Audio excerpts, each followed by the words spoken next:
अजो भाई सभी वेलकम टू रो। मैं कृष्ण दत्त आपका एक बार फिर से स्वागत करता हूं आपके अपने यूट्यूब चैनल और आपके अपने application physics by Krishna Dutt Kashyap में। और जल्दी से जुड़ जाओ। आज हम क्वांटम मैकेनिक्स की पहली बुक स्टार्ट करने वाले हैं और इसकी जो पार्ट फर्स्ट चलने वाला है भैया हमारा। अच्छा, आपने आज से पहले भैया, गुड इवनिंग जी, गुड इवनिंग। आज से पहले आपने कभी भी क्वांटम मैकेनिक्स नहीं पढ़ी होगी, मतलब पढ़ी होगी तो आपने ऐसा स्पेसिफाइड करके नहीं पढ़ी होगी कि ये हमारी क्वांटम मैकेनिक्स की बुक है। आपने कुछ चैप्टर पढ़े होंगे, उन्हीं अब हम क्या करेंगे, क्वांटम मैकेनिक्स की पहली किताब पढ़ने जा रहे हैं भैया यहाँ पे। ठीक है, जैसे जैसे आप अगली क्लासों में बढ़ते चले जाओगे आप क्वांटम मैकेनिक्स की अगली किताबों को भी पढ़ते चले जाओगे। तो भैया आज हम स्टार्ट करने वाले अपनी एक नई सीरीज क्वांटम मैकेनिक्स, उसका यूनिट फर्स्ट और लेक्चर फर्स्ट स्टार्ट करने वाले हैं। तो आपकी फुल किताब का नाम है element of quantum mechanics, atomic and molecular spectra, BSc. ये पार्ट सेकंड है और पेपर थर्ड है ये। ठीक है भैया, और लेक्चर फर्स्ट और यूनिट फर्स्ट पार्ट डिस्कस करेंगे बहुत अच्छे तरीके से हम। तो भैया अगर मैं आपसे कहूं, पहले तो हमें क्या पढ़ने, क्वांटम मैकेनिक्स कैसे कैसे बनी है उसके बारे में, उसके तो फिर इसके बाद हमें से एटॉमिक और मोलिकुलर स्पेक्ट्रा, यानी कि क्वांटम मैकेनिक्स की हमें 3 यूनिट पढ़नी है, ये वाली मैकेनिक्स तक की। और ये एटॉमिक एंड मोलिकुलर स्पेक्ट्रा की लास्ट की 1 यूनिट पढ़नी है, यानी कि इस वाली बुक में आपकी 4 यूनिट रह रही होंगी भैया। तो आप इस वाली बुक को 4 यूनिट को कर रहे होंगे। अच्छा, यदि मैं आप सभी की सुबह में क्लास ले लगूं तो सुबह में क्या आप सभी क्लास ले लोगे? जैसा आपके इलेक्ट्रोमैग्नेटिक का शेड्यूल चल रहा था, सुबह को भी और शाम को भी, यानी कि 2 क्लास एक साथ, एक बार एक सुबह को ले लो करो, एक शाम को ले लो करो। तो आप ऐसे बिल्कुल ले सकते हो क्या? तो सुबह को मैं एक बार आप सभी को क्लास के लिए लिंक भेज दूं क्या? जल्दी से बताओ और फिर हम स्टार्ट कर रहे हैं बहुत अच्छा लेक्चर। आज आपका element of quantum mechanics, atomic and molecular spectra, ये आपका पेपर थर्ड रहने वाला है भैया। तो आज सबसे पहले हमें यही समझना है, आज हमें सबसे पहले अपने क्वेश्चन में, अपने इंट्रोडक्शन क्लास में यही समझना है कि भैया क्वांटम मैकेनिक्स क्या होती है। या अगर मैं आपको कहूं कि क्वांटम मैकेनिक्स की जरूरत क्यों पड़ी, यानी कि पहले तो हम समझेंगे इंट्रोडक्शन ऑफ क्वांटम मैकेनिक्स। क्या समझेंगे भैया? Introduction of quantum mechanics, introduction of quantum mechanics, quantum mechanics. पहले ये समझना पड़ेगा, अगर इंट्रोडक्शन ही हमारे समझ में नहीं आएगा किसी किताब का तो हम आगे नहीं कर सकते। ठीक है जी, गुड इवनिंग जी सभी को। ठीक है, और हमें ये पढ़ना पड़ेगा कि क्वांटम मैकेनिक्स की हमें जरूरत क्यों पड़ी भैया। फिर हमें ये देखना पड़ेगा कि हमें क्वांटम मैकेनिक्स की नीड क्यों पड़ी। ठीक है भैया, क्वांटम मैकेनिक्स हमने क्यों पढ़ रहे हैं, हम इसकी क्या जरूरत पड़ी।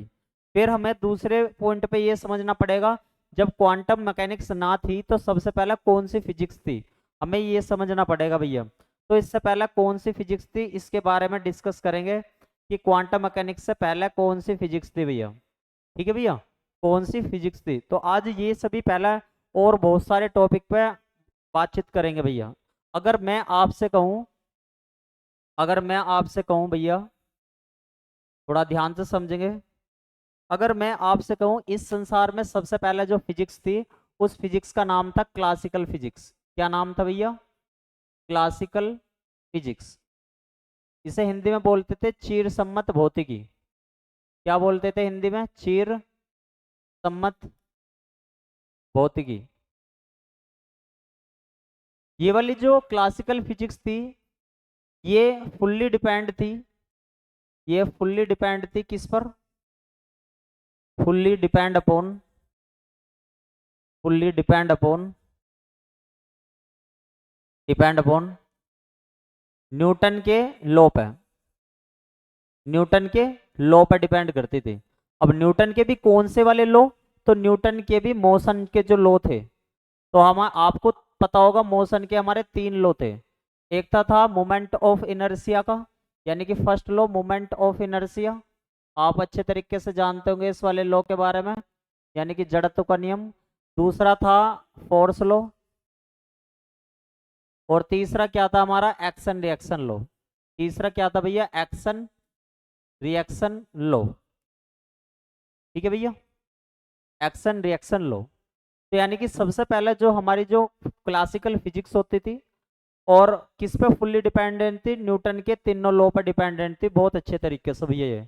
ठीक है, और न्यूटन के तीनों लॉ कौन से थे, मोशन के थे, और पहले लॉ का नाम था मोमेंट ऑफ इनर्शिया, दूसरे वाले का था फोर्स लॉ, और तीसरे वाले का नाम था एक्शन रिएक्शन लॉ। आप ऐसे कह सकते हो कि जो हमारी क्लासिकल मैकेनिक्स थी सबसे शुरुआत में, वो पूर्ण रूप से किस पे डिपेंड थी, न्यूटन के तीनों नियम पे डिपेंड थी। यानी कि जड़त्व के नियम पे, दूसरा बल के नियम पे, और तीसरा एक्शन रिएक्शन यानी क्रिया प्रतिक्रिया के नियम पे। तो आपको इन तीनों के लॉ के बारे में फर्स्ट ईयर में बहुत अच्छे तरीके से बता दिया गया था। ठीक है भैया, तो इस वजह से इस क्लासिकल फिजिक्स का एक दूसरा नाम बन के आ गया, क्या, न्यूटोनियन फिजिक्स, क्योंकि ये न्यूटन के लॉ पर आधारित थी। इसका नाम क्या बन गया, न्यूटोनियन फिजिक्स।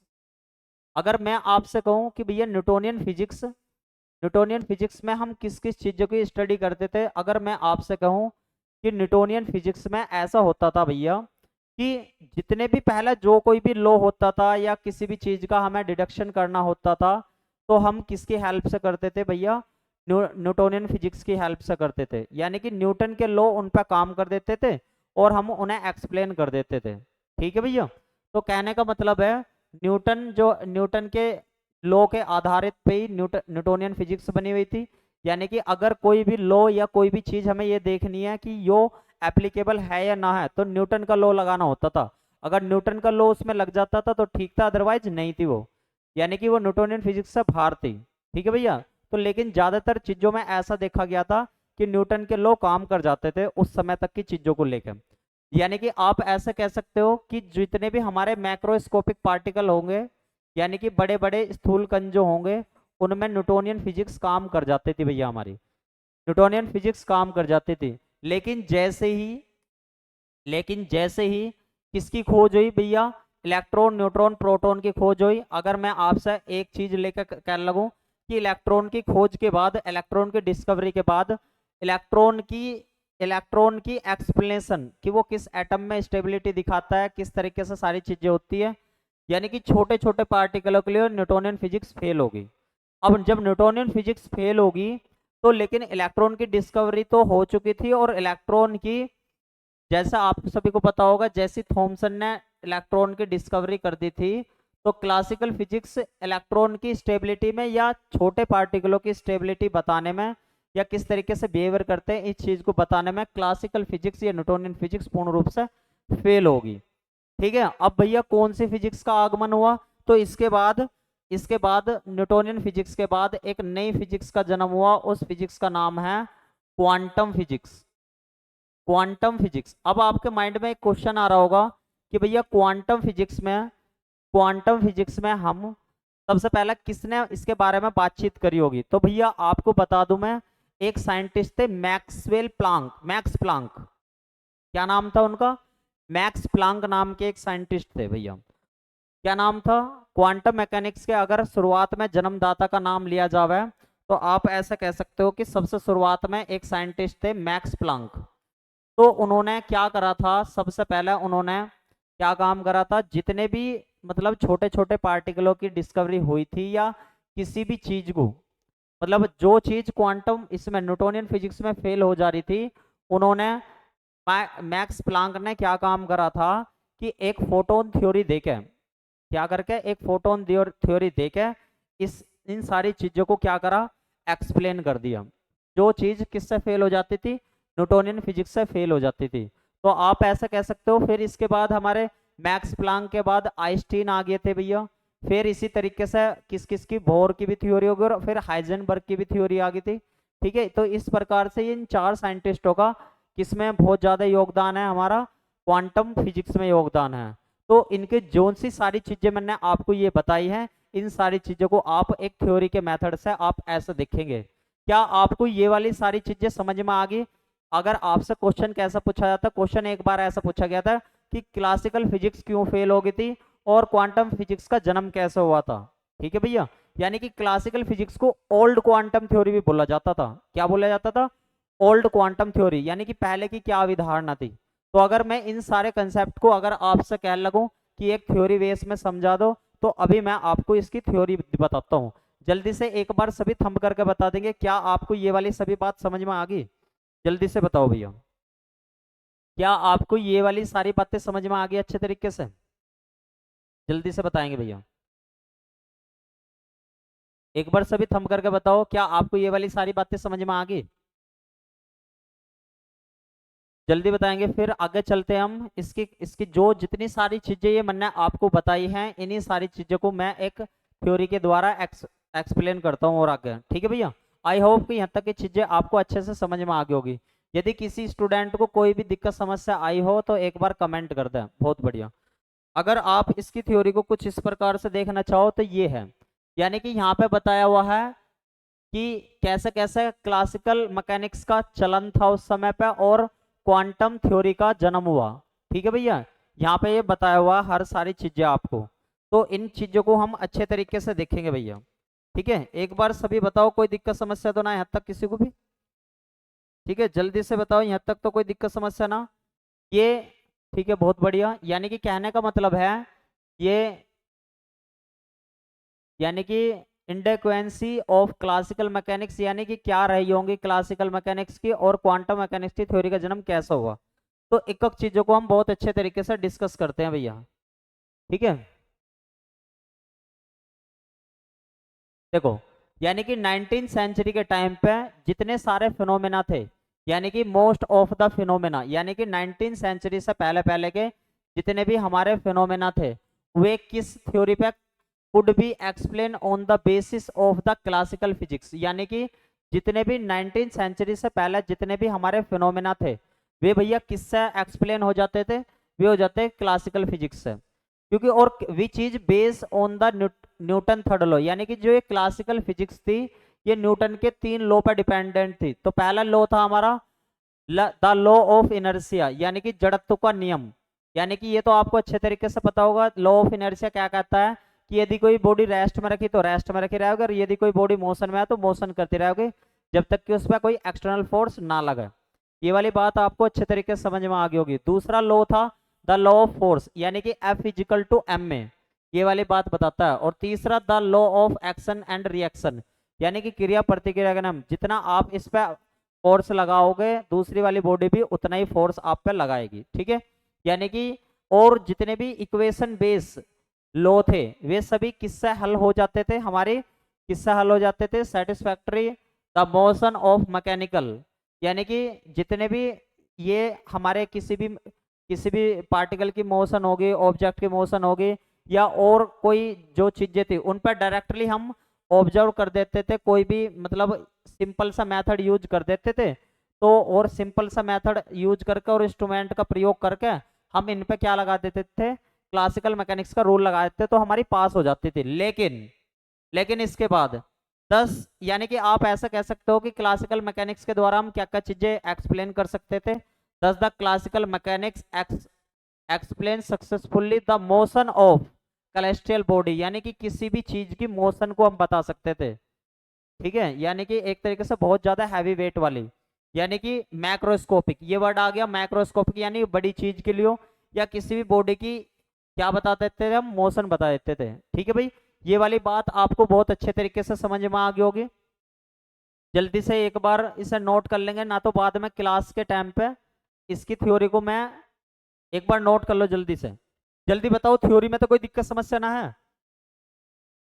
क्या आपको ये वाली थ्योरी समझ में आ गई? साथ साथ नोट करते रहिए भैया ये वाली थ्योरी, जो जो मैं टॉपिक अब से आपके आगे कराऊं साथ साथ में नोट करते रहो भैया। ठीक है, एक बार जल्दी से नोट कर लेंगे, और नोट करते ही थंब कर देंगे भैया सभी एक बार। नोट करते ही थंब कर देंगे भैया सभी एक बार।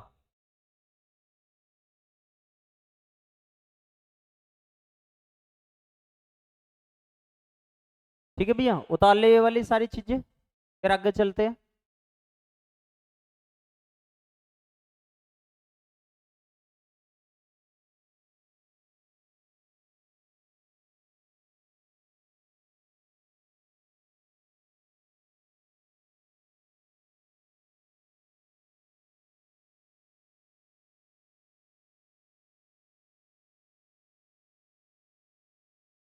या अभी आप एक काम करो, या अभी आप एक काम करो, आप इन थ्योरी को बस समझ लो, बाद में वीडियो को दोबारा से रोक कर जब काम कंप्लीट कर लेना अपना। ठीक है भैया, जब अपना काम कंप्लीट कर लेना।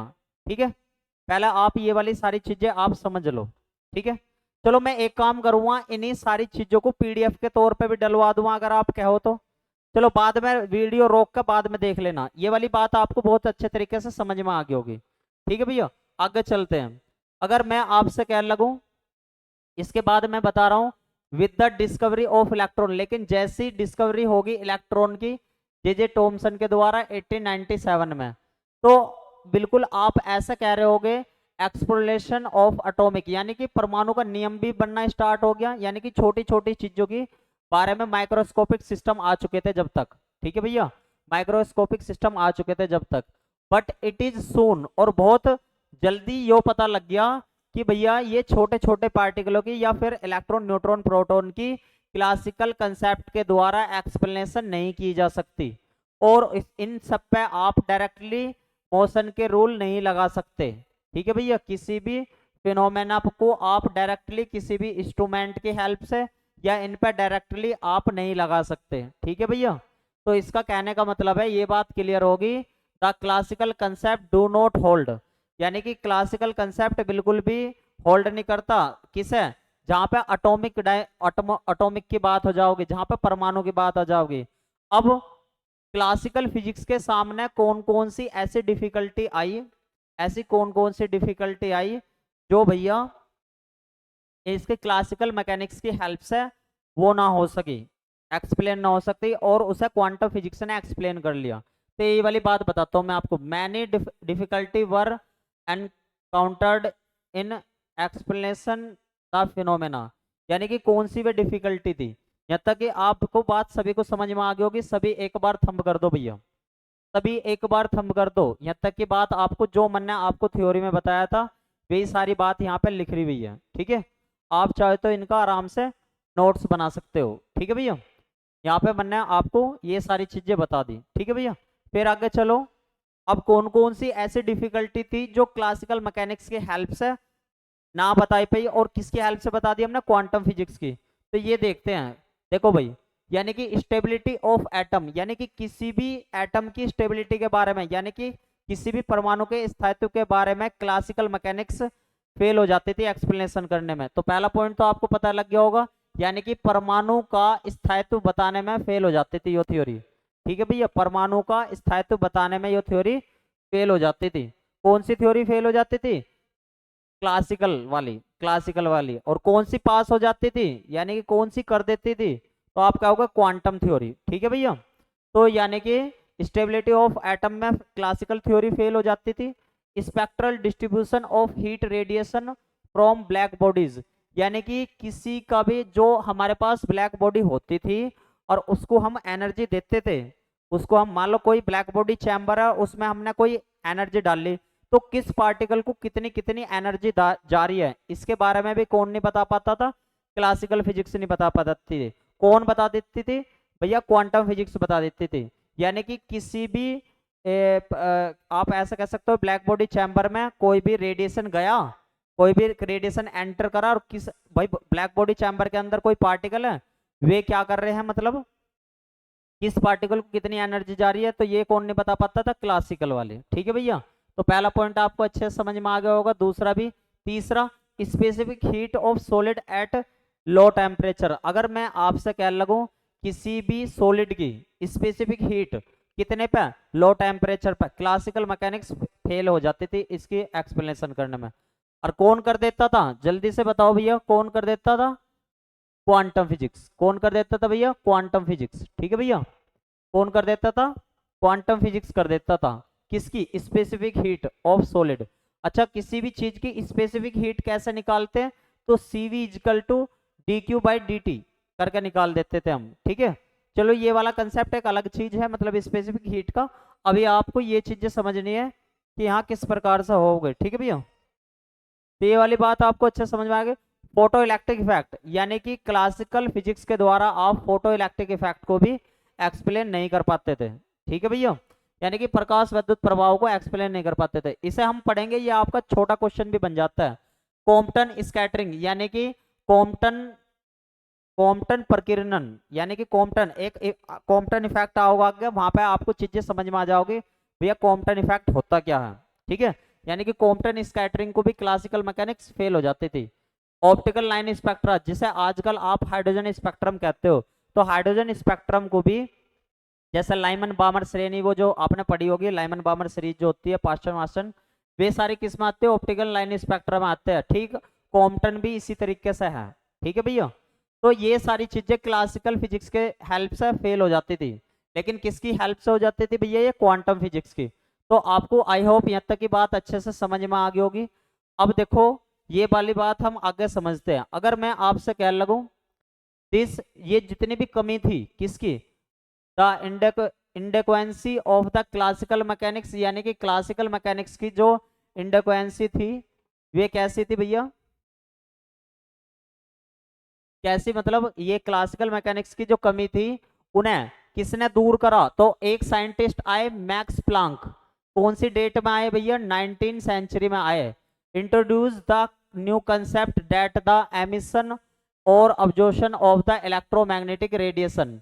कहने का मतलब ये है, उन्होंने एक मैक्स प्लांक नाम के एक साइंटिस्ट आए थे, उन्होंने क्या काम करा, जैसे मैंने आपको क्या बता के आया था, वहां पे आपको लेजर में एक पॉइंट बता के आया था जब यूनिट 4 पढ़ा रहा था ऑप्टिक्स में, कि भैया एक ब्लैक बॉडी रेडिएशन वो होता था, मतलब एक चैम्बर टाइप का होता था, यानी कि एक ऐसा कमरा होता था जिसपे अंदर काला पेंट करा हुआ होता था, जैसे उसमें रेडिएशन करते थे तो उन्होंने मैक्स प्लांक ने बता दिया था कि भैया कुछ पार्टिकलों को जितना एनर्जी वे लेते हैं उतनी वे एनर्जी एमिट करते हैं, यानी कि जितना ऑब्जॉर्प्शन होता है उतना ही एमिशन होता है। तो यानी कि कहने का मतलब है कुछ कुछ तौर पे मैक्स प्लांक ने क्वांटम फिजिक्स की नींव रखी, लेकिन ये पूर्ण रूप से इस थ्योरी को आगे नहीं बढ़ा पाए। इस थ्योरी को आगे बढ़ाया किसने, आइंस्टीन ने। किसने बढ़ाया भैया, आइंस्टीन ने बढ़ाया। तो कहने का मतलब है क्लासिकल मैकेनिक्स की कमी को किसने दूर करा, किसने, मैक्स प्लांक ने।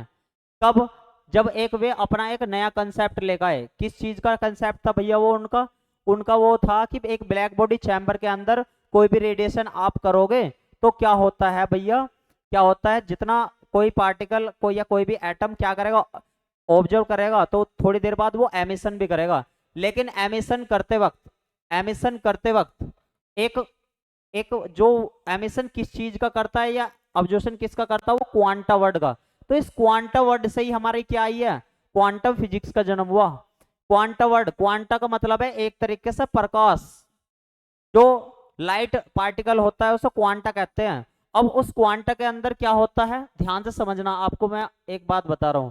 ये जो क्वांटा है डिस्क्रीट पार्टिकल है, एक जो टूटा तोड़ा नहीं जा सकता, उसके अंदर कितनी एनर्जी होती है, आप कहोगे उसके अंदर एनर्जी होती है E equal to h nu की। कितनी एनर्जी होती है, E equal to h nu की, ठीक है भैया।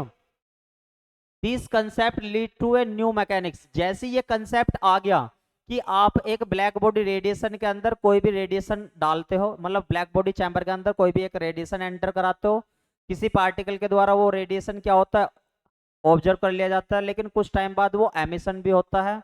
लेकिन जब वो ऑब्जर्व होता है या एमिशन होता है तो एक सहायक चीज होती है, हेल्पफुल चीज होती है, उस वर्ड को बोलते हैं क्वांटा। और क्वांटा क्या होता है, मतलब एक तरीके से क्वांटा के अंदर एक एनर्जी होती है, उसकी एनर्जी होती है E equal to h nu. H यहाँ पे प्लांक कांस्टेंट है, न्यू क्या है, किसी भी चीज की फ्रीक्वेंसी है, E है यहाँ पे एनर्जी। जैसे यो कंसेप्ट आ गया था तो एक नई मैकेनिक्स का जन्म हुआ, उस मैकेनिक्स का नाम क्या है भैया, क्वांटम मैकेनिक्स। आई होप यहाँ तक की बात आपको अच्छे से समझ में आ गई होगी, ठीक है। प्लांक के इस कंसेप्ट के द्वारा जितने भी हम अभी 4-5 कमी देख के आए थे, जो ये कमी देख के आया था, इनकी सबकी एक्सप्लेनेशन हो जाती है, ठीक है भैया। इन सबके एक्सप्लेनेशन हो जाते हैं, यही वाली बात मैंने यहाँ पे नीचे बता रखी है। Planck was able to explain the black body spectrum in the terms of new quantum concept, यानी कि इस नए क्वांटम कंसेप्ट की हेल्प से, मतलब हेल्प से जितने भी ये ब्लैक बॉडी स्पेक्ट्रम की टर्म्स थी ये सारी क्या हो जाती थी, एक्सप्लेन हो जाती थी। लेकिन एक साइंटिस्ट हो रहा है जिन्होंने इनका मैक्स प्लांक का बहुत ज्यादा हेल्प करी। कौन साइंटिस्ट थे, आइंस्टीन थे उनका नाम। Einstein in 905 used to interpret the photoelectric effect by supposing, यानी कि जब आइंस्टीन आए तो उन्होंने बताया कि मान लो सपोज करो that the whole energy of light photon, यानी कि किसी भी लाइट फोटोन की एनर्जी को किस में, किस पे जा सकती है, यानी कि सपोजिंग द वोल एनर्जी, यानी कि किसी भी फोटोन की टोटल एनर्जी को कहाँ पे ट्रांसफर करा जा सकता है, एक सिंगल इलेक्ट्रॉन में ट्रांसफर, मतलब सिंगल इलेक्ट्रॉन में बदला जा सकता है, किसकी हेल्प से, मेटल की। यही कंसेप्ट आगे चलकर फोटो इलेक्ट्रिक इफेक्ट कहलाया, यानी कि किसी भी रेडिएशन को आप मेटल पर डाल लो और वहां से इलेक्ट्रॉन एमिट करवा लो। ठीक है, ये वाला कंसेप्ट किसने बता दिया था भाई, आइंस्टीन ने 1905 में बता दिया था। ठीक है भाई, आई होप यहाँ तक की बात आपको अच्छे से समझ में आ गई होगी। सभी एक बार थंब कर दो अगर ये समझ में आ गई बात, जल्दी से, अगर ये वाली बात सभी को समझ में आ गई हो तो बता दो। अच्छा, क्वेश्चन कैसा पूछा जाता है, वो क्वेश्चन ऐसा पूछता है कि इंट्रोडक्शन दो, क्लासिकल फिजिक्स क्यों फेल होगी और क्वांटम मैकेनिक्स कैसे आई है, और इससे हम क्या कर देते कैसे ना कर देते, यानी कि इंट्रोडक्शन के तौर पर आता है क्वेश्चन। ठीक है, आई होप आपको ये सारी चीजें बहुत अच्छे तरीके से समझ में आ रही होगी भैया। अगर मैं आपसे कहूं, अगर मैं आपसे कह रहा हूं कि 10 when radiation interact with the matter, यानी कि इस रेडिएशन को मैटर के तौर पर देखा जावे तो एक टर्म्स बनती है, एक टर्म्स बनती है कि क्वांटा या फोटोन किसके इक्वल होता है, एच न्यू के इक्वल होता है। यानी कि क्वांटा की जहां पर कहीं बात छलक रहेगी, या फोटोन, क्वांटा का दूसरा नाम क्या है, फोटोन। और इस क्वांटा वर्ड से ही, इस क्वांटा वर्ड से ही क्या बनी है हमारी क्वांटम फिजिक्स, क्या बनी है भैया, क्वांटम फिजिक्स, इस क्वांटा वर्ड से ही। ठीक है भैया, क्वांटम फिजिक्स से। और ये फोटोन की एनर्जी कितनी होती है, एच न्यू होती है। इसके बाद क्या हुआ, इसके बाद हम कह लगे कि Planck quantum hypothesis with it applicable, यानी कि जैसे प्लांक प्लांक क्वांटम का कोई नियम हमने किस पर एप्लीकेबल कर दिया, किस चीज को एक्सप्लेन करने में काम कर दिया, किस चीज को, उसने ब्लैक बॉडी, यानी कि प्लांक क्वांटम हाइपोथेसिस से हम ब्लैक बॉडी रेडिएशन को एक्सप्लेन कर सकते हैं, फोटो इलेक्ट्रिक इफेक्ट को एक्सप्लेनेशन कर सकते हैं, कॉम्पटन इफेक्ट को एक्सप्लेनेशन करते हैं, और स्पेसिफिक हीट ऑफ सॉलिड को कर सकते हैं लो टेम्परेचर पे। तो ये सारी कमी आपने देखा था लास्ट टाइम पे, ये किसकी कमी थी, क्लासिकल की थी।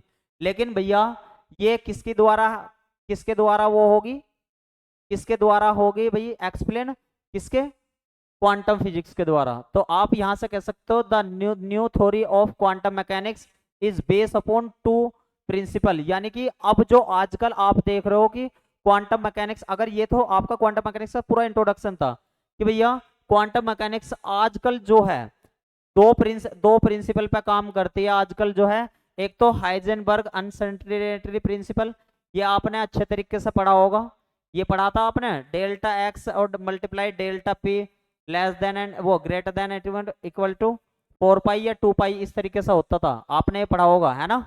और आपने बोर कॉम्प्लीमेंट्री प्रिंसिपल पढ़ा होगा, बोर का संपूरकता सिद्धांत, यानी कि आजकल जो हमारी क्वांटम फिजिक्स चल रही है वो इन्हीं दो सिद्धांतों पर चल रही है। तो हम इनको आगे डिस्कस करेंगे बहुत अच्छे तरीके से। जल्दी बताओ यहाँ तक कि आपको बात अच्छे से समझ में आ गई। अब जो महत्वपूर्ण बात चलने वाली है, अब हम महत्वपूर्ण बात देखेंगे। ये सारी बातें मैं आपको बता चुका था अपनी इंट्रोडक्शन नॉर्मल में, ठीक है, क्लास में। अब आप ध्यान पूर्वक देखो भाई, अगर मैं आपसे कह लगूं, आज हम सबसे पहले डिस्कस करते हैं 2 नंबर का बहुत महत्वपूर्ण टॉपिक है, 2 नंबर का बहुत महत्वपूर्ण टॉपिक है डुअल नेचर ऑफ लाइट। यहाँ से ध्यान से देखेंगे, ये तो आपकी इंट्रोडक्शन थ्योरी थी जो मैं आपको पिछली लाइव क्लास में भी करवा के आ गया था। आज की आपकी ये मान के चलो आपके नंबर के लिए, वैसे तो आपने नंबर के लिए वहां से भी था, आपका इंट्रोडक्शन भी पूछा जाता है, लेकिन वो आपको पहले एक लेक्चर में उस दिन वो कट गया था, इस वजह से आपने मतलब की चीजें नोट कर ली। तो हम डुअल नेचर देखते हैं क्या होती है, यानी कि डुअल नेचर ऑफ लाइट क्या होती है, अच्छे से डिस्कस करेंगे इसके बारे में। अगर मैं आपसे कह लगूं, यो कहना चाह रहा है कि जो हमारी लाइट होती है वो 2 तरीके से बिहेवियर करती है। 2 तरीके से कैसे बिहेवियर करती है, हम कैसे मानना भाई 2 तरीके से बिहेवियर करती है, तो ध्यान से समझेंगे मेरी बात को। अगर मैंने आपसे कहा कि लाइट के कुछ फिनोमेना होते हैं, जैसे रिफ्रैक्शन हुआ, ठीक है भैया, रिफ्लेक्शन हुआ या रिफ्रैक्शन हुआ या पोलराइजेशन हुआ, यानी कि परावर्तन हुआ, अपवर्तन हुआ, ध्रुवन हुआ, ये सभी ऐसे ऐसे फिनोमेना है जिन्हें हम वेव थ्योरी की हेल्प से एक्सप्लेन कर देते थे। अच्छा भैया, ये वेव थ्योरी क्या है, तो वेव थ्योरी भैया किसने दी थी, आप सभी को पता होना चाहिए। वेव थ्योरी हमारी किसने दी थी, आपने एक साइंटिस्ट का नाम सुना होगा, हाइगेंस ने। तो हाइगेंस ने और मैक्सवेल ने मिलकर कौन सी थ्योरी दी थी, वेव थ्योरी दे दी थी। तो ये कुछ फिनोमेना ऐसे होते हैं जिनमें जिनमें क्या वेव थ्योरी का प्रयोग करते हैं, लेकिन कुछ फिनोमेना ऐसे हैं जिनमें वेव थ्योरी पूर्ण रूप से फेल हो जाती है। अब उनके लिए एक नई थ्योरी का नाम आता है, उन्हें बोलते हैं पार्टिकल थ्योरी। पार्टिकल थ्योरी यानी कि कुछ प्रिंसिपल में तो कैसा काम करेगी लाइट, मतलब वेव थ्योरी का। कुछ फिनोमेना में किसका काम करेगी, वेव थ्योरी का। लेकिन कुछ फिनोमेना ऐसे हैं जैसे फोटो इलेक्ट्रिक इफेक्ट, ठीक है भैया, फोटो इलेक्ट्रिक इफेक्ट यानी कि प्रकाश विद्युत प्रभाव, और एक है ब्लैक बॉडी रेडिएशन। तो इन दोनों इफेक्टों में जो हमारी लाइट है वो किसके तरीके से बिहेवियर करती है, तो आप कहोगे पार्टिकल के तरीके से बिहेवियर करती है। तो इससे ये बात पता लगती है कि हमारी जो लाइट है ना भैया, वो दो तरीके से काम करती है, एक तो पार्टिकल की तरीके से और एक वेव के तरीके से। तो इसका मतलब ये हो गया कि हमारी जो लाइट में दो तरीके की चीजें पाई जाती हैं, एक तो वेव भी और पार्टिकल भी। तो इस वाली बात को हम इस थ्योरी की हेल्प से डिस्कस करेंगे बहुत अच्छे तरीके से। तो द फिनोमेना ऑफ इंटरफेरेंस यानी कि व्यतिकरण, व्यतिकरण, ठीक है भाई, व्यतिकरण, डिफ्रैक्शन यानी कि हमारा विवर्तन, और रिफ्लेक्शन यानी कि परावर्तन, और रिफ्रैक्शन यानी कि अपवर्तन, और पोलराइजेशन यानी कि ध्रुवन। ये कुछ फिनोमेना ऐसे हैं जिन्हें हम एक्सप्लेन कर सकते हैं, किसकी हेल्प से एक्सप्लेन कर सकते हैं, वेव थ्योरी की हेल्प से। किसकी थ्योरी की हेल्प से, वेव थ्योरी की, यानी कि तरंग सिद्धांत की हेल्प से इनकी वो हो जाती है एक्सप्लेनेशन, ठीक है। तो हमें यहाँ से ये बात पता लगती है, इन इन फिनोमेना से ये वाली बात पता लगती है कि जो हमारी लाइट की जो नेचर है वो कैसी है, वेव नेचर है। एक बात तो ये पता लगी हमें इससे, पहली बात तो हमें फर्स्ट बात ये पता लगी।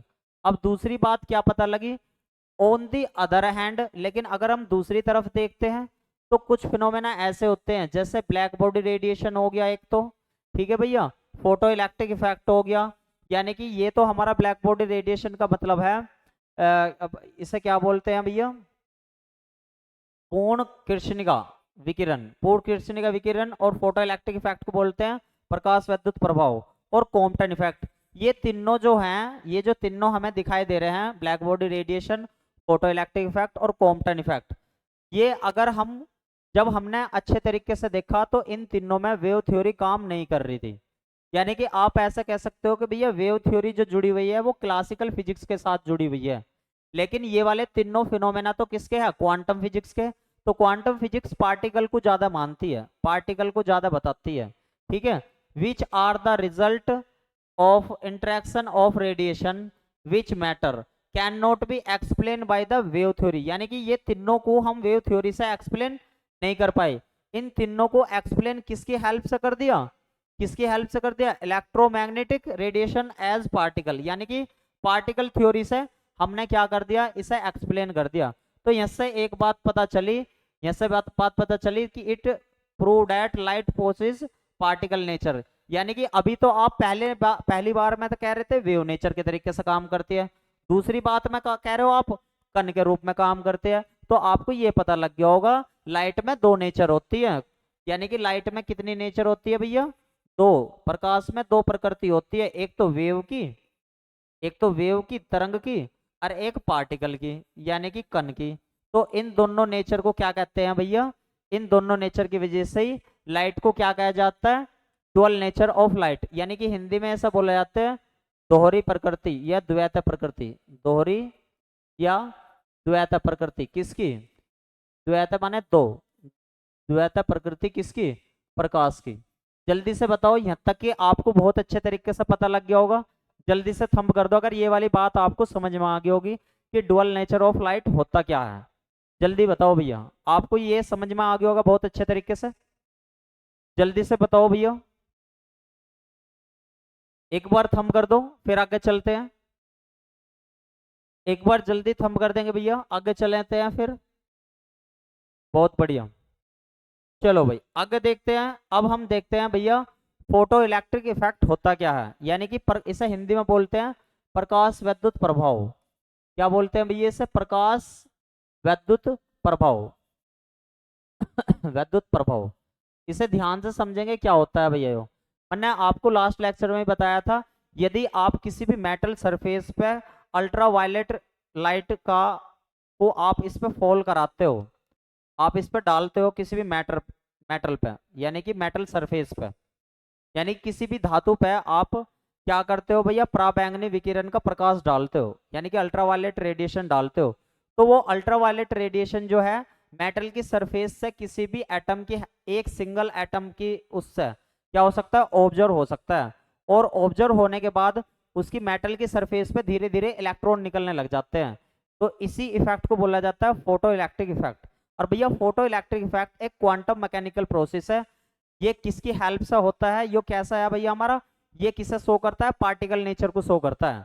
तो आप ऐसा समझ सकते हो कि भैया जब कोई एक light, when a beam of light of frequency in the blue या अल्ट्रावायलेट रीजन, यानी कि कोई भी एक ऐसी लाइट जिसकी फ्रीक्वेंसी किस किस रीजन में हो, हमारी ब्लू यानी कि नीले या पराबैंगनी रीजन में हो, और आप किसी भी मेटल सरफेस पर डालते हो, तो आप देखते हो मेटल सरफेस पे slow moving electron are emitted from the metal surface, यानी कि धीरे धीरे धीरे धीरे कुछ इलेक्ट्रॉन कहाँ से निकलने लग जाते हैं, मेटल की सरफेस से निकलने लग जाते हैं।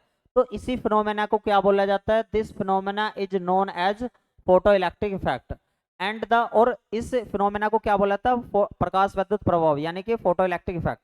लेकिन अब ये इलेक्ट्रॉन निकल रहे हैं उन्हें क्या बोला जाएगा, तो जो वे इलेक्ट्रॉन निकल रहे हैं उन्हें बोला जाएगा प्रकाश इलेक्ट्रॉन, यानी कि फोटो इलेक्ट्रॉन। तो नेक्स्ट वाली बात में ये वाली बात बताई हुई है, the electron emitted are known as photo electron. अच्छा एक बात बताओ, एक बात बताओ, क्या फोटो इलेक्ट्रिक इफेक्ट केवल मेटल में हो सकता है? तो ऐसा जरूरी नहीं है। फोटो इलेक्ट्रिक इफेक्ट आपका गैस में भी हो सकता है, या फिर आपकी नॉन मेटल चीज में भी हो सकता है। बस जो आप ऊपर से लाइट डाल रहे हो, जो आप ऊपर से क्या डाल रहे हो, लाइट डाल रहे हो, उसकी फ्रिक्वेंसी, उसकी आवृत्ति उस रेंज की होनी चाहिए जिससे कि उसके उसमें से इलेक्ट्रॉन निकल जा। कहने का मतलब है the photo electron can be obtain from non metal, यानी कि नॉन मेटल में भी प्राप्त करा जा सकता है फोटो इलेक्ट्रॉन्स को, या फिर गैस में भी प्राप्त करा जा सकता है। बस क्या हो, उसकी जो फ्रीक्वेंसी आप यूज कर रहे हो बहुत अच्छे लेवल की यूज कर रहे हो, ठीक है। तो ये वाली बात मैंने एक डायग्राम के हेल्प से आपको बता रखी है कि जैसे ही ये अल्ट्रावायलेट फ्रीक्वेंसी की लाइट इस पर डलती है, कैथोड सी पर डलती है, तो कैथोड सी से इलेक्ट्रॉन धीरे धीरे निकल के, ये एक मेटल है, निकल के एनोड की तरफ जाते हैं, और एक वोल्ट मीटर और एक एमीटर की हेल्प से इन्हें सबको यहाँ पे हम देख लेते हैं। जल्दी से बताओ, क्या आप सभी को फोटो इलेक्ट्रिक इफेक्ट समझ में आ गया? अगर सभी को समझ में आ गया हो तो सभी एक बार थंब कर देंगे, ठीक है भैया। अब यहाँ से फोटो इलेक्ट्रिक इफेक्ट से हमारे फोटो इलेक्ट्रिक कुछ लो भी होते हैं, यानी कि फोटो इलेक्ट्रिक, यानी कि अब जो जब आप लाइट डालते हो तो कितने इलेक्ट्रॉन निकलेंगे, उनकी एनर्जी कितनी होगी, इस चीज को लेकर कुछ 5 लो होते हैं। उन 5 लो को नंबर वाइज से हम सीखेंगे कि वे किस चीज पर डिपेंडेंसी दिखाते हैं। तो जल्दी बताओ, आपको फोटो इलेक्ट्रिक इफेक्ट्स अच्छे तरीके से समझ में आ गया? अगर समझ में आ गया तो सभी थंब कर दो भैया एक बार, ठीक है भैया। तो ये था हमारा फोटो इलेक्ट्रिक इफेक्ट। अब हम ये समझेंगे कि भैया यह जो ऊपर से ये लाइट डल रही है, क्या क्या इसका इफेक्ट पड़ेगा, फ्रीक्वेंसी का इफेक्ट पड़ता है, या इंटेंसिटी का इफेक्ट पड़ रहा है? तो ये सारी बातें हम सीखेंगे, इनके 5 लो हैं उन पे, ठीक है भाई। 5 लो को एक बार अच्छे तरीके से देख लेते हैं, ठीक है भैया। तो ये रहे हमारे 5 लो। पहला लो कहता है the number of photoelectron emitted per second varies directly as intensity of the incident light, यानी कि जो भी हमारे फोटो इलेक्ट्रॉन निकलेंगे निकलेंगे एमिट होंगे एक सेकंड में, वे किस पे डिपेंड होते हैं, इंटेंसिटी पे डिपेंड होते हैं। किस पे डिपेंड होते हैं, इंटेंसिटी पे, आने वाली लाइट की इंटेंसिटी पे। अच्छा ये वाली बात को अच्छे तरीके से अभी समझाता हूँ, पहले स्टेप को आपको अच्छे तरीके से समझाता हूँ कि किस प्रकार से इंटेंसिटी जो है डिपेंड करती है कि कितने ज्यादा इलेक्ट्रॉन निकलेंगे या कितने नहीं निकलेंगे। तो भैया ये पहला पॉइंट को आप अच्छे तरीके से ऐसा समझ लो, ठीक है भैया। पहले पॉइंट को यहाँ पे समझा देता हूँ आपको। अगर मैं आपसे कह रहा हूँ, मान लो ये कोई मेटल सरफेस होगी, और इसकी देखो ये वाली कोई लाइट आ रही है, इसकी इसे आने वाली लाइट में, लाइट को बोलते हैं इंसिडेंट रे या इंसिडेंट रेडिएशन। तो इंसिडेंट रे की या इंसिडेंट रेडिएशन की क्या होती है, कुछ इंटेंसिटी होती है, अपनी तीव्रता होती है। क्या होती है भैया, इंटेंसिटी की होती है, इसकी कुछ तीव्रता होती है। क्या होती है, तीव्रता होती है।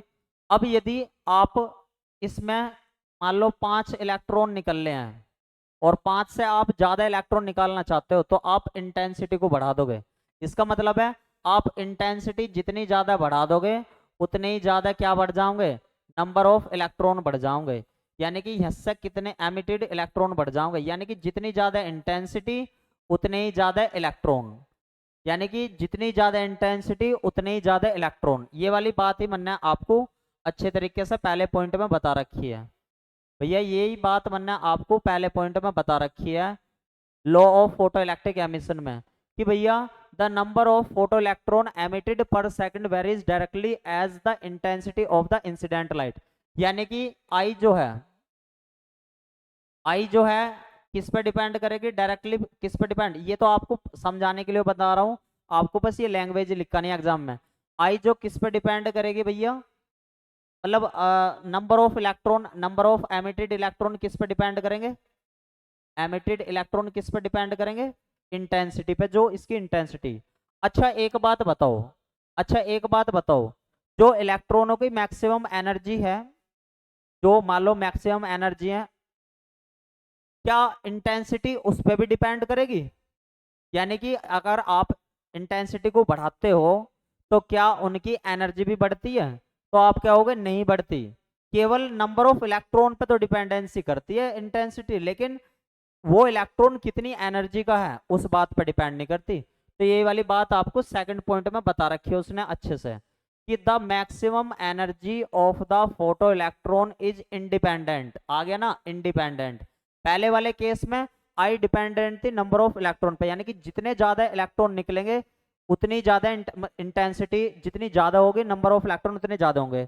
लेकिन क्या इंटेंसिटी तीव्रता बढ़ाने पे उसकी एनर्जी भी बढ़ेगी, तो क्या होगा, नहीं बढ़ेगी, एनर्जी नहीं बढ़ेगी।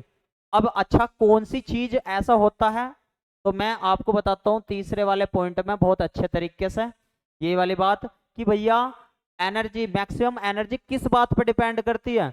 तो आपको याद रखना है, यहां से क्वेश्चन आपका अलग से ही पूछ जाता है किसी भी एग्जाम में, कि भैया मैक्सिमम एनर्जी किसी की कितनी ज्यादा बढ़ेगी, ये वाली बात निर्धारित करेगी फ्रीक्वेंसी ऑफ इंसिडेंट लाइट। कहने का मतलब है जितनी ज्यादा आप फ्रीक्वेंसी बढ़ाओगे उतनी ही ज्यादा क्या होगा, क्या बढ़ेगी, मैक्सिमम एनर्जी बढ़ेगी, किसकी, इलेक्ट्रॉन की मैक्सिमम एनर्जी बढ़ेगी। और किस वे में बढ़ती है, वो कह रहा लीनियरली वे में बढ़ती है। कहने का मतलब फ्रीक्वेंसी एक करोगे तो एनर्जी भी एक होगी, फ्रीक्वेंसी 2 करोगे तो एनर्जी भी 2 होगी, फ्रीक्वेंसी 3 करोगे तो एनर्जी भी 3 होगी। लीनियरली का मतलब ये होता है, ठीक है भैया। तो 3 पॉइंट आपको अच्छे से समझ में आ गया। चौथा पॉइंट एक बार अच्छे से समझ लो, चौथा पॉइंट क्या कहना चाह रहा है। चौथा पॉइंट यो कहना चाह रहा है कि भैया अगर आपको किसी में से भी इलेक्ट्रॉन निकालने हैं तो भैया उसकी कुछ ना कुछ तो मिनिमम फ्रीक्वेंसी रखो गई, कुछ ना कुछ तो मिनिमम फ्रीक्वेंसी रखो गई। तो जिस उससे जिस उससे यानी कि वह मिनिमम फ्रीक्वेंसी जिससे इलेक्ट्रॉन एमिट हो जा, यानी कि उस मिनिमम फ्रीक्वेंसी को जिससे इलेक्ट्रॉन एमिट हो जा, उसे क्या कहते हैं, थ्रेशोल्ड फ्रीक्वेंसी, देहली आवर्ती। अलग से आपका ये वाला चौथा पॉइंट आपसे पूछ लिया भी जाता है, ये वाला पॉइंट आपसे पूछ लिया भी जाता है। The emission of photo electron can not occur if the frequency of the incident light is below a certain value. यदि ऐसा हो जाता है कि फ्रीक्वेंसी बहुत कम हो जाती है, फ्रीक्वेंसी बहुत कम हो जाती है, तो यानी कि आप उसमें से इलेक्ट्रॉन बिल्कुल भी नहीं निकाल पाओगे। लेकिन अगर मैं आपसे कह रहा हूं, एक बात ध्यान से समझ लो, एक एग्जांपल वे में समझते हैं। मान लो 5 नंबर पे इलेक्ट्रॉन निकलने हैं, भाई 1 पे नहीं निकलेगा आपका, 2 पे नहीं निकलेगा, 3 पे नहीं निकलेगा, 4 पे नहीं निकलेगा, लेकिन 5 पे निकल रहा है, ठीक है। और 5 से आगे आप 6 पे करोगे तो निकल जाएगा, 7 पे, इस तरीके से। तो 5 वो है, 5 पॉइंट नंबर वो है थ्रेशोल्ड फ्रीक्वेंसी। तो ऐसी मिनिमम फ्रीक्वेंसी जिससे आप किसी भी इलेक्ट्रॉन को निकाल सको, उसे क्या बोला जाता है, ऐसी फ्रीक्वेंसी को थ्रेशोल्ड फ्रीक्वेंसी, देहली आवर्ती। यानी कि वह न्यूनतम आवर्ती जिससे किसी भी इलेक्ट्रॉन का उत्सर्जन करा सको आप, ठीक है, उसे देहली आवर्ती बोलते हैं। यानी कि उसे हम रिप्रेजेंट करते हैं म्यू नॉट से, कॉल्ड द थ्रेशोल्ड फ्रीक्वेंसी। जल्दी से बताओ, चारों के चारों पॉइंट आपको अच्छे समझ में आ गए। यो कह रहा है चाहे आप इंटेंसिटी कितनी बढ़ा लो, चाहे आप इंटेंसिटी कितनी बढ़ा लो, लेकिन एक मिनिमम फ्रीक्वेंसी तो आपको रखनी ही पड़ेगी भैया। अगर किसी में से इलेक्ट्रॉन आपको बाहर निकालने हैं तो मिनिमम तो आपको रखनी पड़ेगी। अच्छा एक बात बताओ, क्या थ्रेशोल्ड फ्रीक्वेंसी सब चीजों के लिए अलग अलग होगी? यानी कि अगर मैंने एक एक उसमें तो ले लिया, सपोज करो सिल्वर की सरफेस, सिल्वर भी मेटल है, अगर एक उसमें ले लिया मैंने गोल्ड की सरफेस, तो गोल्ड के लिए अलग फ्रीक्वेंसी होगी, थ्रेशोल्ड फ्रीक्वेंसी होगी, और मेटल के उसके लिए एल्युमिनियम के लिए या आयरन के लिए या किसी भी चीज के लिए अलग फ्रीक्वेंसी होगी। ये वाली बात बता कि you note is the different for different emitting surface. तो चारों के चारों पॉइंट आपको अच्छे तरीके से समझ में आ गए होंगे, तो थंब कर दो। पांचवा पॉइंट यो कहता है कि आप भैया आप जैसे ही आप उस पर लाइट डालते हो तो इलेक्ट्रॉन ना निकलने में टाइम नहीं लेते, तुरंत ही इलेक्ट्रॉन निकलने लग जाते हैं। कहने का मतलब आप अपने घर पर सोलर पैनल यूज करते हो, जैसे ही आप उसका हल्का सा प्रकाश भी डाला सूर्य का तो उसमें से इलेक्ट्रॉन निकलने लग जाओगे, यानी कि बिजली बनने लग जाओगे, टाइम नहीं लेते। तो इसका मतलब टाइम टैगिंग कंडीशन इसमें बिल्कुल भी नहीं होती। तो ये वाली बात बता रखी है भैया अगले पॉइंट पे कि भैया photo electron are emitted almost instantaneous however poor the intensity of the incident light. यानी कि आपकी इंसिडेंट लाइट की चाहे इंटेंसिटी कितने से कम हो, लेकिन जैसे ही उस पर कोई रेडिएशन डला, लाइट डली मेटल सरफेस पे गैली, वहां से क्या होंगे, इलेक्ट्रॉन निकलने लग जाओगे। तो जल्दी से बताओ पांचों के पांचों पॉइंट आपको अच्छे से समझ में आ गए। अब आपका ये पॉइंट, ये आपका इंपॉर्टेंट क्वेश्चन था लॉ ऑफ फोटो इलेक्ट्रिक, यानी कि प्रकाश विद्युत प्रभाव के नियम। ठीक है, अब इसके बाद हम डिस्कस करते हैं कि आइंस्टीन ने फोटो इलेक्ट्रिक लॉ को क्या क्या अपनी थ्योरी दी और क्या अपनी इक्वेशन दी। तो लॉन्ग क्वेश्चन आता है भैया यहाँ से आपका क्वांटम मैकेनिक्स का, और इंपॉर्टेंट क्वेश्चन है, जरूर आएगा कि आइंस्टीन की फोटो इलेक्ट्रिक इक्वेशन क्या थी और उसने क्या थ्योरी दी थी। यानी कि पहले प्लांक की हाइपोथेसिस देकर फिर आइंस्टीन की फोटो इलेक्ट्रिक इक्वेशन सेटअप करेंगे हम। ठीक है भाई, तो आपको ये पांचों पॉइंट समझ में आ गए होंगे। अब अगले पॉइंट पे हम जाते हैं और यही बात देखते हैं कि आइंस्टीन की फोटोन थ्योरी क्या थी, यानी कि आइंस्टीन की प्रकाश विद्युत थ्योरी क्या थी और उन्होंने इक्वेशन क्या दी थी। तो थोड़ा ध्यान से समझेंगे इस बात को। उन्होंने क्या बताया था, आइंस्टीन ने वो बताया था कि भैया कोई भी जो लाइट होती है, कोई भी जो लाइट होती है वो कैसे ट्रेवल करती है, किसी भी फ्री स्पेस में ट्रेवल करती है इनडिविजिबल पैकेट के फॉर्म में।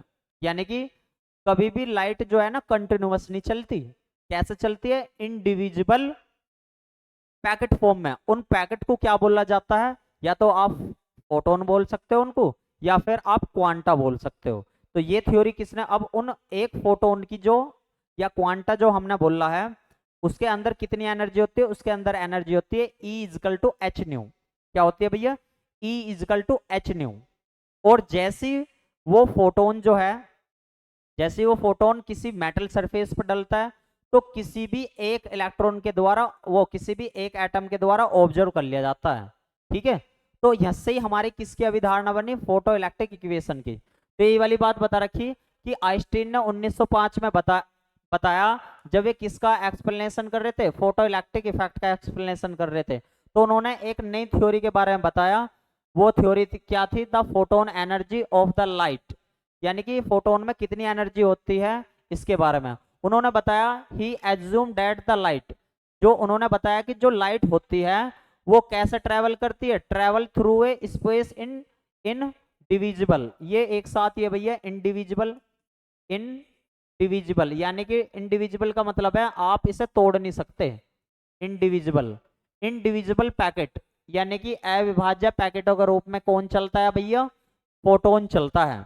ठीक है, और उसके अंदर एनर्जी होती है, उसके अंदर की एनर्जी को या उसी चीज को क्या बोला जाता है, फोटोन, या फिर क्या बोला जाता है, क्वांटा। ठीक है भैया, और the energy of a single photon, यानी कि एक सिंगल फोटोन की एनर्जी कितनी होती है भैया, एच न्यू होती है, एच न्यू होती है। When light fall on the metal surface, यानी कि जैसे ये वाली लाइट को आप कहां पर डाल लोगे, मेटल सरफेस पर डाल लोगे, तो ये फोटोन जो है जिसकी एनर्जी कितनी है, एच न्यू है, ये किसके द्वारा ऑब्जर्व हो जाओगा, A is observe completely observe by a single electron in the surface. यानी कि किसी भी मेटल की सरफेस पे जैसे ही आप इसे डाल लोगे तो ये ऑब्जर्व हो जाएगा। ठीक है भैया, तो ये किसकी थ्योरी थी भैया, हमारी आइंस्टीन की फोटोन थ्योरी थी। अब हम फोटो इलेक्ट्रिक इक्वेशन को बताते हैं किस प्रकार से बनी। अगर यहाँ तक की बात आपको समझ में आ गई हो तो अभी जल्दी थंब कर दो। ठीक है भैया, फिर ये वाली थ्योरी मैं बताता हूँ आपको बहुत अच्छे तरीके से। ये इस थ्योरी से क्या होता है, फोटो इलेक्ट्रिक इक्वेशन कैसे बनती है। और ये आपका लॉन्ग क्वेश्चन आता है एग्जाम में, ये आपका लॉन्ग क्वेश्चन आता है 7.5 मार्क्स में। ठीक है भैया, इंपॉर्टेंट है वो लॉन्ग क्वेश्चन, मोस्ट इंपोर्टेंट है। ठीक है भैया, तो अब देखते हैं हम कैसे फोटो इलेक्ट्रिक इक्वेशन का जन्म हुआ। एक बार जल्दी से थंब कर दो भैया, अगर यहाँ तक की बात समझ में आ गई हो तो जल्दी भैया थंब कर दो एक बार, फिर आगे चलते हैं।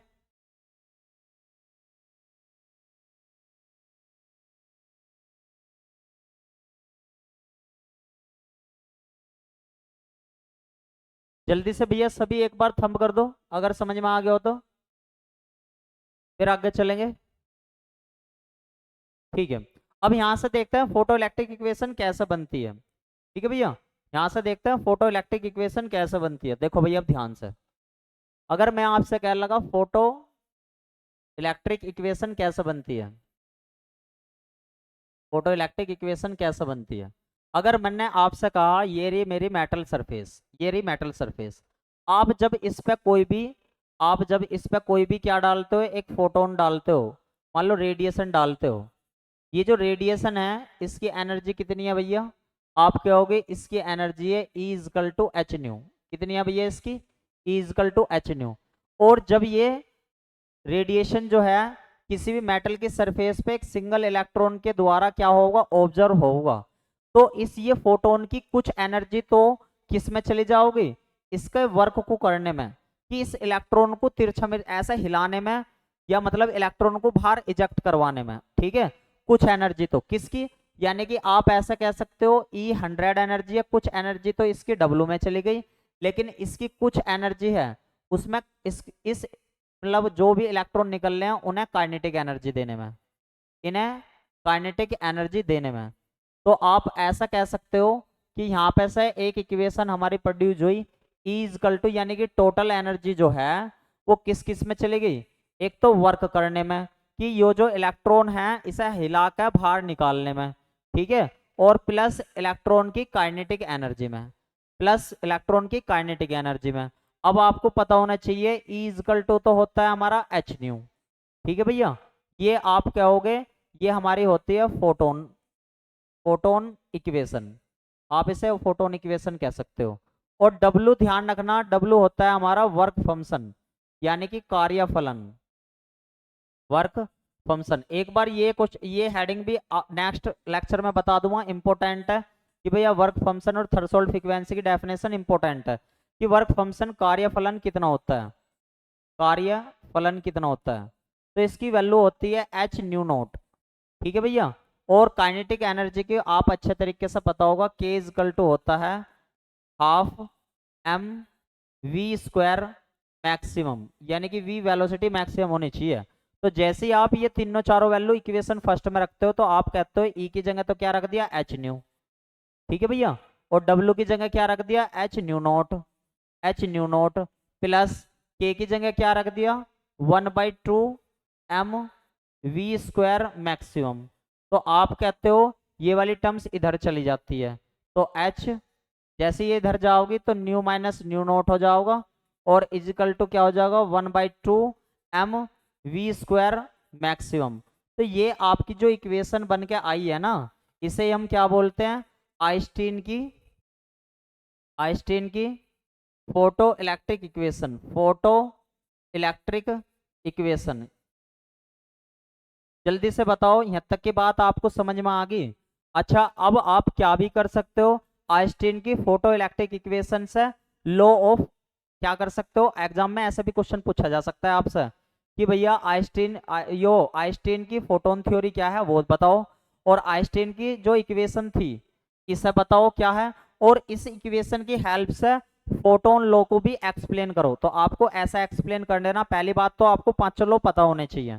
तो आपको पांचों लॉ आप यहाँ पे बताओगे तो नंबर वाइज से पांचों लॉ आप लिख दोगे। और यहाँ पे आप देख रहे होगे ये वाली जो हमारी तो इंसिडेंट है, इंसिडेंट फ्रीक्वेंसी है, मतलब आप ये क्या होगे थ्रेशोल्ड फ्रीक्वेंसी, और ये कैसी है हमारी इंसिडेंट फ्रीक्वेंसी, यानी कि इंसिडेंट फ्रीक्वेंसी हमेशा ज्यादा रहेगी, कभी भी थ्रेशोल्ड फ्रीक्वेंसी ज्यादा नहीं हो सकती। न्यू नॉट ज्यादा होगे तो वैल्यू नेगेटिव आ जाओगे, जो कभी प्रूव नहीं है, क्योंकि एनर्जी कभी भी माइनस में नहीं आ सकती। ठीक है भाई, यहाँ तक की बात बताओ, आज का लेक्चर आपको समझ में आया अच्छे तरीके से? जल्दी से बताओ, एक बार नोट भी कर लो, क्या आप सभी को आज का लेक्चर अच्छे से समझ में आया? तो आज आप इतनी सारी चीजों को अच्छे तरीके से पढ़ लेंगे भैया। ठीक है भैया, आप इतनी सारी चीजों को अच्छे तरीके से समझ लेंगे, पढ़ लेंगे। जल्दी से अगर सभी को लेक्चर समझ में आया हो तो यस लिख दो एक बार सभी, अगर सभी को समझ में आया हो तो यस लिख दो। ठीक है, ऑल द बेस्ट सभी को। अच्छा, कल से आपकी सुबह के टाइमिंग में भी क्लास होगी और शाम के टाइमिंग में भी क्लास होगी। ठीक है, वो टाइमिंग हम डिस्कस कर लेंगे, मेरे व्हाट्सएप नंबर पर आप अपनी टाइमिंग लिख सकते हो। अच्छा, ज्यादातर कोशिश करो स्टूडेंट लाइव क्लास लेने की, क्योंकि लाइव क्लास में आपको एक नई ऊर्जा मिलती है। ठीक है भाई, ऑल द बेस्ट सभी को।